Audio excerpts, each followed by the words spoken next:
Olá, seja bem-vindo novamente aqui na Rádio TV CDL São Paulo, a casa do Varejo Paulista. No programa de hoje, CDL Cast, contamos com a presença ilustre do Roberto Fogueral, doutor Roberto Fogueral, para falarmos sobre a reforma tributária.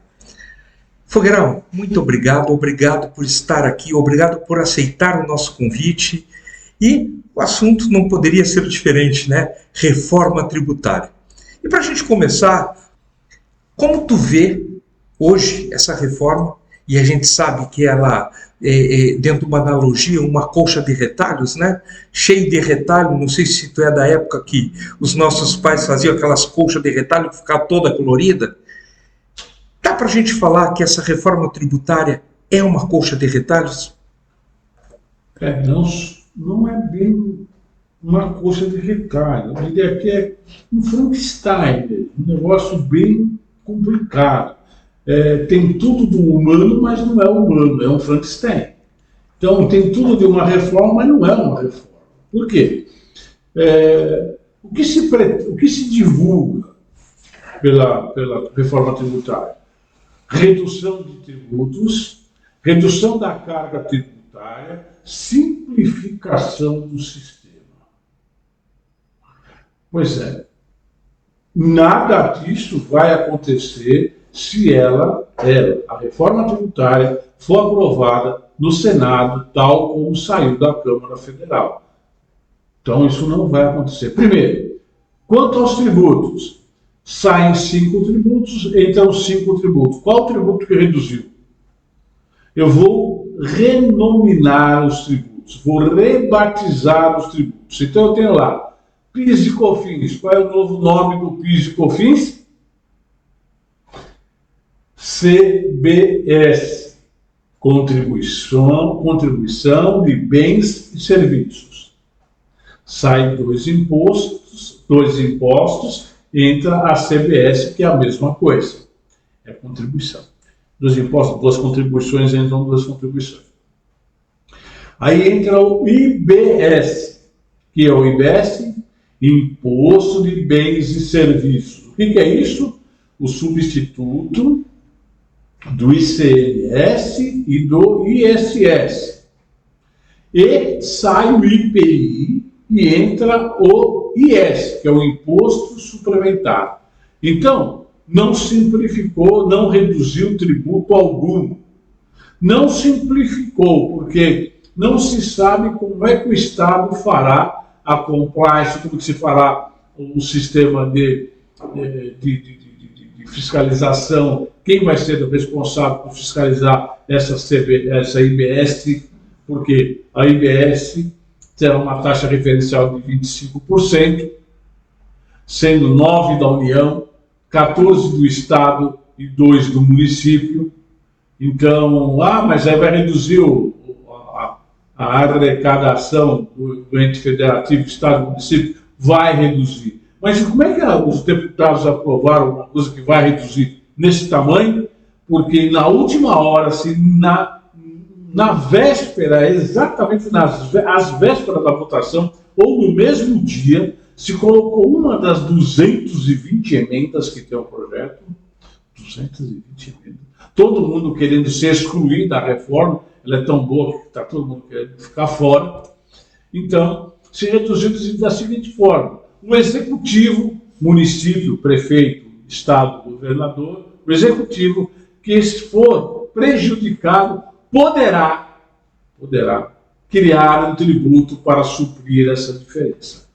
Então, outra coisa, não reduz o número, a simplificação do sistema não acontecerá. Por que não acontecerá? Porque durante alguns anos, 20 anos, provavelmente antes dos 50, dos 20 anos, os dois sistemas andarão juntos. Como é que se fará as obrigações acessórias do sistema atual e do sistema que vem proposto na reforma? Não sei. Então não dá para falar. Fogueral, aproveitando e ainda trazendo uma nova analogia, quando tu diz, né, que o imposto tal virou um imposto tal, ou seja, Mudou o nome dos jogadores, mas o jogo continua o mesmo. Pois é, eu diria para você que nem o nome dos jogadores mudaram. Então eu tinha lá um elenco de 11 jogadores de futebol, todos eles chamavam José, Antônio, Pedro, Manuel e vai por aí afora, e chamavam da Silva, Souza, Lima, Antônios, sei lá, qualquer outro nome. E eu peguei esses mesmos Antônio, José, Pedro e tal, e passei a chamá-los de Silva, Souza, Lima. Eles são os mesmos camaradas, jogando a mesma coisa, bola, futebol, no campo retangular, obedecendo às instruções de um único técnico. Não mudou absolutamente nada. Muito pelo contrário. E a proposta também dela ser nula não será, porque nós já vimos que aumentará. O último parágrafo do substitutivo da proposta diz o seguinte: o aumento da arrecadação verificado nesta proposta poderá, não deverá, poderá ser utilizado na desoneração da folha de pagamento. Ora, sabemos que vai aumentar. E isso traz um impacto certamente muito forte para o varejo, que é o que sofre, né? O varejo que está lá na ponta da corda e nós, consumidores. Como essa reforma ela favorece alguns? Certamente, numa balança, quando pesa mais de um lado, sobe mais do outro.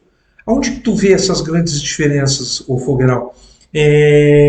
Quem está ganhando e quem está perdendo mais?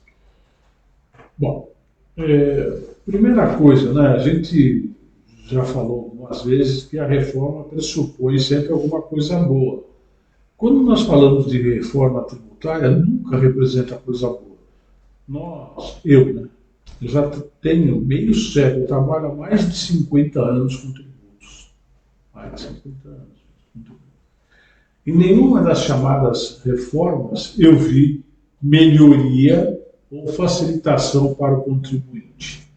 Agora, quando eu pego uma reforma tributária, que não é uma reforma, é um puxadinho, sabe? Eu não estou reformando, estou fazendo um puxadinho. O que é isso? Por que um puxadinho? Eu estou pegando apenas uma parte dos 34% que compõem a arrecadação, 34% tudo que se produz no Brasil é tributo. Então, estou pegando uma parte dele e estou olhando. O que eu estou fazendo? Pegando diretamente os impostos sobre consumo. Quais são eles? PIS, COFINS, ICM, ISS e IPI. Então, na verdade, eu não estou reformando nada. Eu estou ajeitando a minha forma, Estado, estou ajeitando a minha casa para que eu melhor fiscalize e iniba qualquer tipo de evasão ou sonegação. É isso. E assim, o menor paga muito mais, porque o grande varejista, ele tem lá 180 pessoas, isso é um dado verdadeiro de varejo, tem 180 pessoas só para cuidar da sua parte fiscal tributária. Pessoal, não é brincadeira. Tá certo que tem 2.300 pontos de venda. Então é um super varejista, né? Mas ele tem 180 pessoas para cuidar, não da contabilidade, como vocês imaginam. Contabilidade é uma coisa, pagar imposto é outra. Então, ele só para calcular imposto, cumprir as obrigações principais e acessórias, tem 180 pessoas. Para eles, não mudam absolutamente nada. Continuarão essas 180 pessoas a trabalhar normal. Vem uma coisa nova, eles têm a infraestrutura humana para fazer. Vamos lá na lojinha do seu Manuel, do seu Pedro, do seu José, que tem. Fica à vontade. Tem a lojinha do seu Manuel que tem 5, 6, 10 funcionários, que tem um contador terceirizado, que também é um trabalhador. Toda vez que tem uma reforma desta natureza, ele tem que pagar mais para o profissional que faz as coisas para ele. Eu não estou inventando, não estou criando, não estou supondo. Basta vocês olharem as redes sociais, de modo geral, e vocês verão lá contador veja como o seu escritório poderá ser mais rentável com a nova reforma tributária. Advogado, como você pode rentabilizar o seu escritório com a nova reforma tributária? Eu não sou eu que estou falando, isso é argumento de venda de plataforma de trabalho. Olha só. Então, evidentemente, o empresário que não conseguir pagar esse custo invisível, que eu chamo, não conseguir embutir esse custo invisível do seu produto, bem ou serviço que ele está vendendo, ele vai pagar. Quando ele paga, ele está reduzindo o lucro. Se o lucro já é pouco e ele reduzir, pode significar sim a saúde da empresa. Eu vejo, e aí eu gostaria que tu me falasse, nessa reforma tributária, o que estão pensando com relação ao que ela traz com relação aos encargos sociais? Que a gente sabe, tu tem um funcionário, ele tem um salário de R$1.000, ele paga quase mais R$1.000 de encargos sociais, onera sensivelmente as contas da empresa, e eu vejo da seguinte forma, né? Se eu tenho um custo menor com mão de obra, eu consigo empregar mais. Se eu emprego mais, eu gero mais riqueza, porque essa pessoa empregada, ela vai ter dinheiro para comprar na loja vizinha, na outra loja, enfim. Essa outra loja vendendo mais vai precisar contratar mais gente, a indústria vai precisar contratar. Enfim, a máquina gira. O que a reforma tributária está pensando com relação a essa desoneração dos encargos ou da folha, né? Boa pergunta. Vamos ratificar a minha fala anterior. Ratificar, não retificar, tá?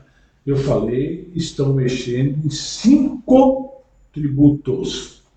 2 contribuições, PIS e COFINS, e 3 impostos, ICMS, ISS e IPI. Você ouviu falar alguma coisa de INSS, Imposto de Renda? Não. Então, não é uma reforma tributária, você entendeu? Porque eu não estou analisando todo o efeito da arrecadação que o Estado tem de 34%. Cerca de 34% do PIB, está tudo embutido. Eu estou só pegando uma fatia do consumo, óbvio. Então, fica muito difícil, a hora que eu tiver que olhar a desoneração da folha de pagamento, como é que eu vou fazer? Vou gravar mais o faturamento?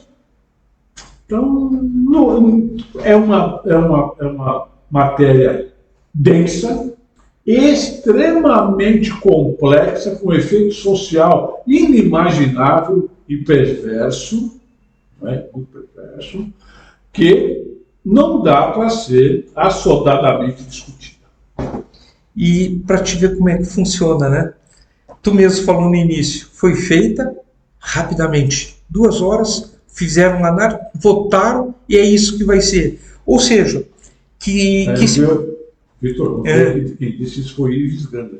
Ah, rapaz! Ives Gandra que diz o seguinte, que, abra aspas, vou falar, é desnecessário falar que o Ives Gandra sabe de imposto. Então ele fala o seguinte, eu tenho 65 anos de atividade sobre impostos. Então eu trabalho há 65 anos com tributos. Demorei alguns meses para entender essa proposta, o que eles queriam dizer nessa proposta. A Câmara de Deputados, graças à sua inteligentíssima atuação, aprovou tudo em 2 horas. Eles são extremamente inteligentes. E eficientes. Vamos ver se são eficazes, né? E ainda, aí o Ives fala assim, tá certo que eu tenho mais de 80 anos, sou mais lento para entender as coisas, eles são mais jovens e tal.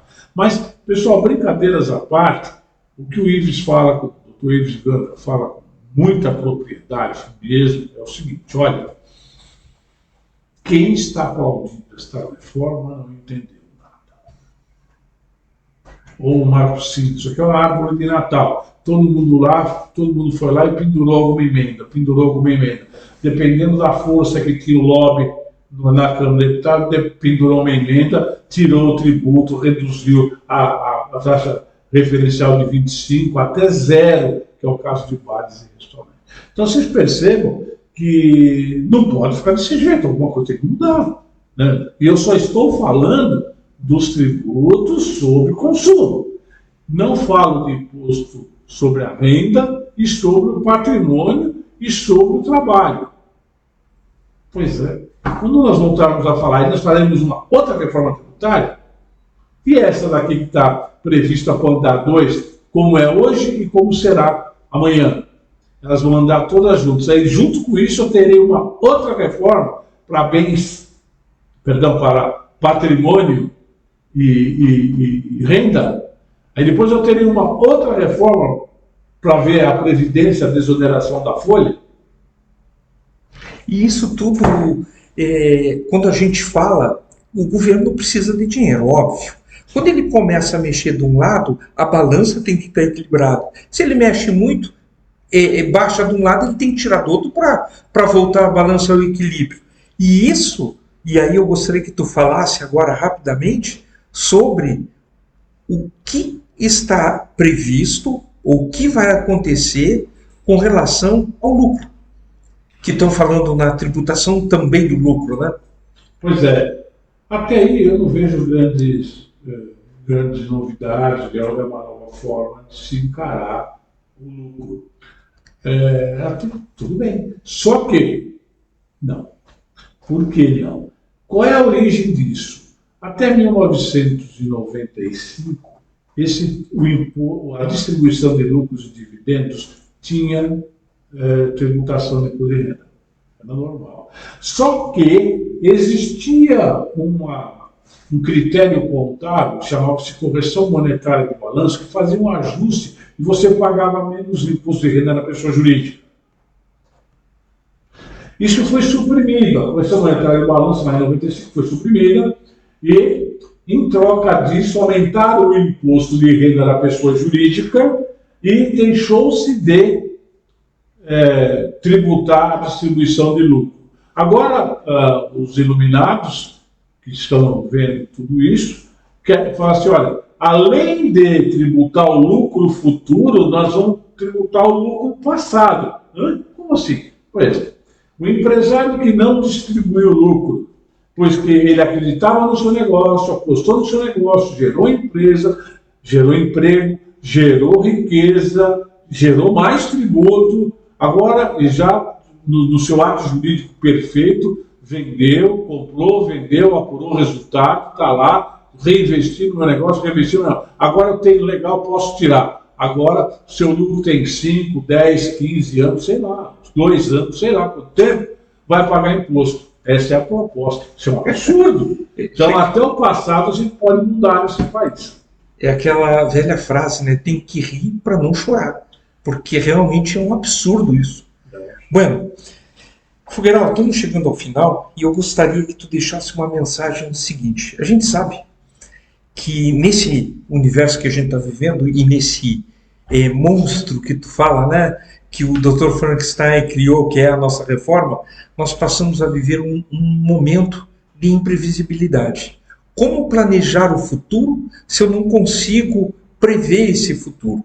Eu gostaria que tu deixasse uma mensagem para quem nos assiste, principalmente para o varejista, o que eles podem fazer, pelo menos, para ter um mínimo de previsibilidade possível e conseguir planejar o futuro das suas empresas. Bom, vamos lá. Eu gostaria de deixar claro aqui, Vitor, que eu não sou político, eu sou técnico, né? Sou professor de contabilidade, tributos, fraude contábil e lavagem de dinheiro. Então, o meu negócio é tributos. Tá? Sim. Então, eu sou um técnico, não sou político. Então, eu não falo o que vocês querem ouvir, eu falo o que é.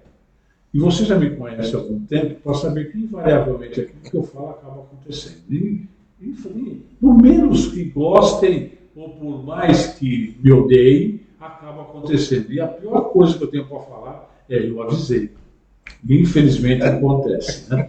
Agora, então eu não venho aqui com o imbuído de ser aquele coaching de autoajuda, que olha, tudo é lindo, tudo é maravilhoso, nós estamos vivendo num mundo cor-de-rosa. Não, nosso mundo está plúmbio, complexo. E a minha mensagem é o seguinte: senhor empresário, senhor empreendedor, estude, não engravide pelo ouvido, como eu costumo dizer. Vocês têm que estudar e analisar todas as variáveis. Não apostem no risco. Não apostem, não dá mais certo. Tem que ter todas as variáveis, tanto externa quanto interna, de oportunidade, de risco, controladas. A tal ponto, mesmo assim, tendo a sua, sempre, né, em planejamento estratégico, nós temos um plano B, que é, se isso não der certo, é aquilo que a gente faz. Nós fazemos planejamento estratégico toda manhã antes de sair de casa. Que roupa eu vou vestir, que caminho eu vou fazer, que condição eu vou usar. Usamos isso também na nossa vida profissional, na nossa vida empresarial. Olha, eu quero fazer esse caminho, se não der certo eu vou por aquele. Não é assim que nós fazemos? Sim. Então, esse é o plano B. O plano A é, faço sempre, todo dia o mesmo igual, né? Me acordo às 6 horas da manhã, aquela música do Chico Buarque cotidiana. Agora, se não der certo, eu vou para o plano B. Agora, neste momento, com todas essas incertezas que nós não sabemos como é que essa reforma virá resultante, ela foi para o Senado. Será que ela vai passar tal qual saiu da Câmara? E será que, se ela sair tal qual saiu da Câmara, o presidente vai homologar, vai sancionar igual? Haverá vetos? A gente não sabe. Então, isso é muita imprevisibilidade, como você disse. Então, senhor empresário, estude, conheça o seu mercado, crie o plano B, se o plano A não deu certo, e agora nós estamos no momento do plano C. Se o plano B também não der certo, aplicamos o plano C. Isso é a mensagem. Obrigado. E espero que a gente não precise entrar no plano D, E, F. São 50 anos, Vitor, são 50 anos. Bom, eu tenho certeza que eu não estarei aqui para comprovar, para falar que eu não falei. É verdade. Fogueral, mais uma vez te agradeço, obrigado por disponibilizar o teu tempo, que eu sei que é precioso. E a vocês que nos acompanham, que estão conosco aqui na Rádio TV CDL, a Casa do Varejo Paulista, vou deixar a dica. Acessem o site radiotvcdlsp.com.br. Esse site tem informação, tem matérias, vai ter artigos do Dr. Fogueral e colocamos no ar também uma enquete que fala, no segundo semestre de 2023, com relação às vendas no varejo, vocês acreditam que as vendas vão crescer? Sim, não, ou não tenho nada para responder sobre isso? Votem lá, falem, porque essas pesquisas que a gente vai colocando, essas enquetes, servem para que a gente enxergue o cenário, como vocês estão enxergando essa situação econômica, tributária, enfim, e o varejo como é que está. Gente, muito obrigado pela audiência de vocês. Acompanhe a programação da Rádio TV CDL SP, está sensacional e muito obrigado. E em breve teremos o nosso app. Até o próximo programa. Muito obrigado.